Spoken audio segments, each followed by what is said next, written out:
তো দিন যায় রাত্রি যায়, ফামাকাসা ফাজনা বা জাম্বান, আবার কোনো দিন পাপ করেছে। পাপ করার পরে আবার বলছে রব্বি আজনাব তো ফাগফিরলি, প্রতিপালক আমি পাপ করেছি, তোমার ক্ষমা করো।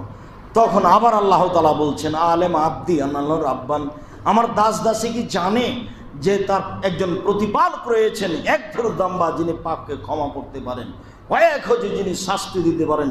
আসলে ক্ষমা করতে পারেন, শাস্তি দিতে পারেন, এটা জেনেই কি আমাকে বলছে?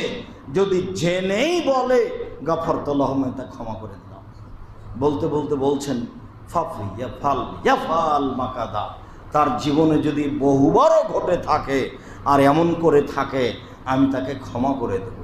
এর অর্থ এই নয় যে বহুবার করতে বললেন, এর অর্থ এই যে পাপ করে যেন মানুষ নিরাশা না হয়।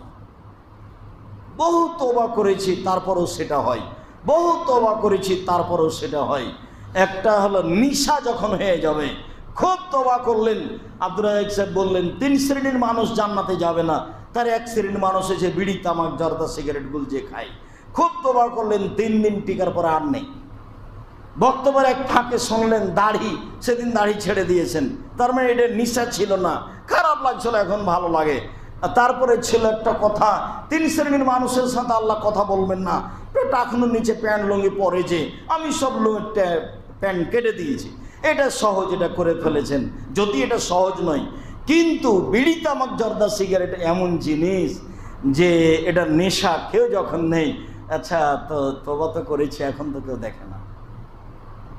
আর একটা হলো অশ্লীল কাজ, সেটা হস্তমথন হোক, সেটা ল্যাংটা মেয়ে দেখা হোক, সেটা যেটাই হোক না কেন, অশ্লীল কাজ এত খারাপ, এত খারাপ, এত খারাপ, হাদিস জাল।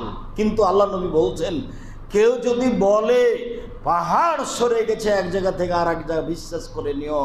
কেউ যদি বলে তার অভ্যাস পরিবর্তন হয়ে গেছে, বিশ্বাস করিও না। হাদিসটা জাল, মানে আর রাসূলের কথা এটা নয়। মানুষ পরিবর্তন হতে পারবে, এ কথাই ঠিক। ও খুব খারাপ, ও এক পর্যায়ে বলছে একাই যে পাপ তো বন্ধ করতে পারলাম না, কোনো রকমের জেলে চলে গেলে হয়, তাহলে আর নেশা হবে না। আর একবার বলছে যে পাপ তো এটা ঠেকানো যাবে না, সব সময় ফাঁকা জায়গায় থাকবো, কেউ যেন না দেখে। ও মনে মনে বলছে, তার মানে খুব চেষ্টা করে কিন্তু নিজেকে টিকিয়ে রাখতে পারে না। অভ্যাস খুব খারাপ জিনিস, যার কারণে মানুষে বলে অভ্যাসের দাস। এরপরেও যেটা বলছি যে এই বলে আপনি নিরাশা হবেন না, নিরাশা হয় কাফের। নিরাশা কে হয়? কাফের। যারা সালাত আদায় করে ও কাফের নয়। আপনি কাফের নন। পৃথিবীর কোনো যুবক, পৃথিবীর কোনো যুবতী যারা আল্লাহকে বিশ্বাস করে, যারা নবীকে বিশ্বাস করে, সে যেন তার পাপের কারণে নিজেকে কাফের মনে না করে। সে অব্যাহত রাখুক আস্তাগফিরুল্লাহ ওয়া তুবু ইলাইহি, একদিনে একদিন তার এটা কাজে আসবে, নইলে বিচারের মাঠে আসবে। সে জীবন বাজি রেখে নিজেকে ঠেকানোর চেষ্টা করেছে। অভ্যাস খুব খারাপ জিনিস।